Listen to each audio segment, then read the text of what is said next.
Hello students, welcome to bitwise education. तर last क्लासमध्ये आपण शिकलो algorithm for addition of two integer numbers. तर मी आज तुम्हाला त्याचा प्रोग्राम करून दाखवणार आहे. मला पूर्ण कल्पना आहे की तुम्हाला अजून प्रोग्रामिंग विषयी आयडिया नाही. मग का बनवताय सर व्हिडिओ हा? काय शिकायला भेटेल आम्हाला? तर आपण जे अल्गोरिदम शिकलो त्याच स्टेप्स आपण इथं अप्लाय करतो का हे कन्फर्मेशन करण्यासाठी मी हा प्रोग्राम लिहितोय.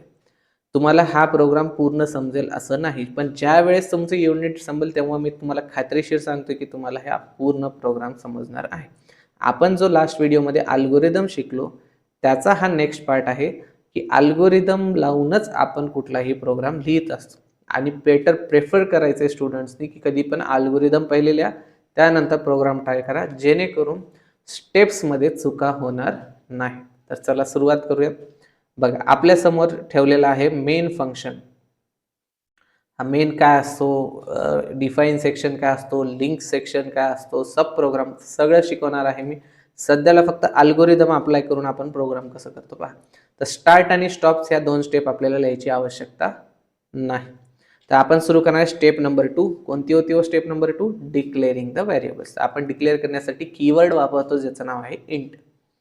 तर किती व्हेरिएबल्स डिक्लेअर करायचे आहेत आपल्याला पहा. कंटेनर आठवतात का? प्रॅक्टिकल केलं होतं आपण. num1 num2 and some. 3 variables आपल्याला वापरायचे आहे. मग काय सांगितलं आपण? Read the numbers, read the variables. व्हेरिएबल्सच्या व्हॅल्यू इनपुट घेणे. बरं, कोणत्या कोणत्या व्हेरिएबल्सच्या व्हॅल्यू इनपुट घ्यावं लागतील तुम्हाला सांगा बरं, आठवतंय का? %d these are the specifiers. Data type जेव्हा आपण शिकू त्यावेळेस आपण पाहू. त्यानंतर आपण लिहितो अँड. बघा, स्कॅनएफ मध्ये आपण अँड मेन्शन करतो, प्रिंटएफ मध्ये करत नाही. त्याच्या मागे देखील खूप डेप्थ मध्ये कारण आहे. Then and num2. हे घेतलेलं आहे आपण इनपुट. ठीक आहे. तर स्टेप नंबर 1 कोणती होती? आपण मी इथं कमेंट करून ऍड करून ठेवतो. Declare variables. बघा, start step 2 declare variables. Step 3 read variables. Then मग काय करायचं? Perform the operation. Sum is equal to num1 plus num2. तर num1 num2 ला ऍड करा, असाइन करून टाका result to the sum. Algorithm पाहिलं असेल, तुम्हाला लॉजिक माहिती असेल. तर रिझल्टला डिस्प्ले करणे आपली नेक्स्ट स्टेप काय होती? Display result. मी इथे लिहून ठेवतो. स्टेप 4 होती आपली perform the operation, perform the addition. इथं काय आहे? Display the result. तर रिझल्ट काय आपला? रिझल्ट कोणत्या व्हेरिएबलमध्ये आहे? सम. तो इंटिजर असल्यामुळं %d कॉमा. प्रिंटएफ मध्ये अँड नसतो, स्कॅनएफ मध्ये असतो. तर आपण लिहिणार सम. हा झाला आपला ॲडिशन ऑफ टू इंटिजर नंबरचा प्रोग्राम. तर चला रन करूयात. सो कोड रनर तुम्ही इन्स्टॉल केलेला असेल तर डायरेक्टली तुमचा प्रोग्राम हा रन होऊन जाईल. तर मी रन करून दाखवतो.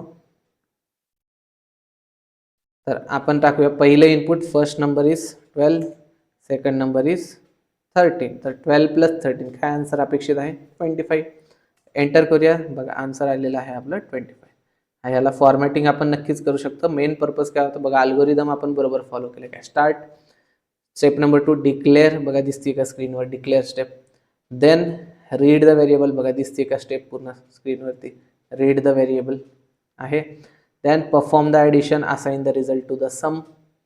Then display the result. Display केला आपण रिझल्ट जो की सम मध्ये होता. And then stop. तर हा आहे आपला ॲडिशन ऑफ टू इंटिजर नंबरचा कोड. तुम्हाला अल्गोरिदम समजण्यासाठी हा प्रोग्राम सांगितलेला आहे. आपण नेक्स्ट व्हिडिओजमध्ये general structure of C program कसा दिसतोय, सी प्रोग्राम वगैरे शिकू. त्यानंतर तुम्हाला अजून क्लॅरिटी येईल की आपण अजून प्रोग्राम कसे लिहिले जातात. थँक्यू.